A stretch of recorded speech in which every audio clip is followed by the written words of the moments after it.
من قرآن کریم نے پہلے ہی شروع میں ذالکل کتاب کہا تھا. اس کو کتاب، دنیا کی کوئی کتاب ایسی ہے کہ جس کی زبان آپ نہ جانتے ہوں اور کتاب پڑھتے چلے جاتے ہوں؟ کوئی کتاب آپ بتا دیجیے. زبان نہ جاننا تو ایک طرف، فرض کرو زبان جانتے بھی ہوں اور وہ کتاب کی زبان ذرا مشکل ہو تو آپ ایک آدھ صفحہ پڑھ کے کہہ دیتے ہیں کہ نہیں صاحب میری سمجھ میں نہیں آتی. آپ کتاب پڑھتے ہیں تاکہ سمجھ لیں اس کو. خدا نے بار بار کہا ہے کہ ہم نے اس کو لسان عربی مبین میں واضح طور پر اس کو بیان کیا، لعلکم تعقلون، تاکہ تم سمجھ سکو.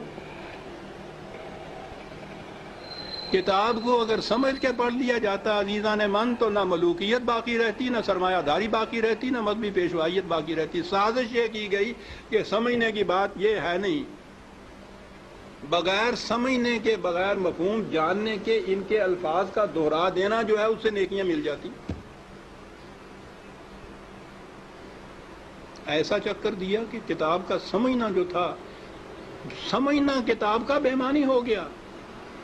بغیر سمجھے ہوئے اس کے الفاظ کا دہرا دینا عین مقصود یہ رہ گیا.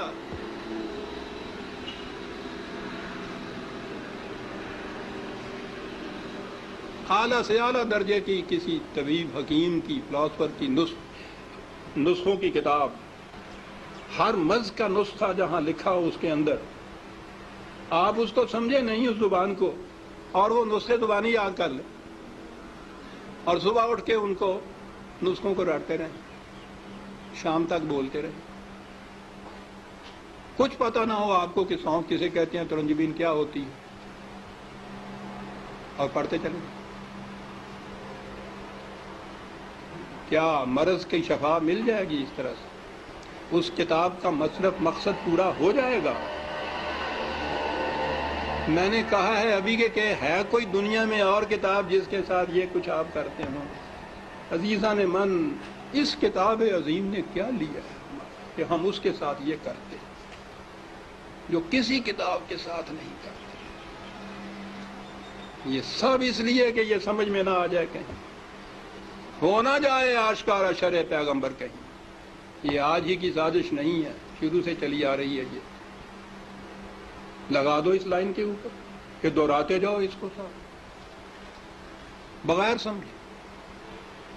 نہ وہ آگے جو امام کھڑا ہوتا ہے حافظ، اس کو پتا ہوتا ہے میں کیا لفظ دہرا رہا ہوں، نہ یہ سننے والوں کو پتا ہوتا ہے کہ یہ الفاظ کیا معنی رکھتے ہیں. دونوں ہی مطمئن ہوتے ہیں کہ ثواب حاصل ہوتا ہے. اس کتاب کے ساتھ کیا کی تو ہم میں اور ان میں کیا فرق ہے جن کے پاس وہ کتاب نہیں ہے؟ فرق یہ ہے کہ ہم دوہرے مجرم ہیں. ہے بھی کتاب، اور کتاب کو اتنا، اس کو پڑھنا تو کہیں گے نہیں، پڑھنا تو پھر بھی وہ ناظرہ پڑھا جاتا ہے جو دہراتے ہیں. ناظرہ پڑھنا بھی تو یہی ہوتا ہے، الفاظ ہی ہوتے ہیں جن کو دہراتے ہیں ہم. یہ کتاب ہدایت تھی، یہ وہ نقشے اس میں دیے ہوئے تھے کہ فلاں دوراہے پہ پہنچو تو دائیں کی طرف مڑ جاؤ تو اس طرف جاؤ گے، بائیں کی طرف کا راستہ اس طرف چلا جائے گا. نہیں سمجھتے اس کو. ہر مرض کی شفا تھی اس میں، دہرائے چلے جا رہے. یہ ایک پورا ریلا حفاظ جسے کہتے ہیں، صرف حفظ کیا ہوا کچھ معنی نہیں جانتے. اسی میں وہ پھر قاری آ جاتے ہیں، حفظ بھی کیا ہے، پڑھتے بھی ہیں، پھر قرأت کے ساتھ گا گا کے پڑھا جاتا ہے.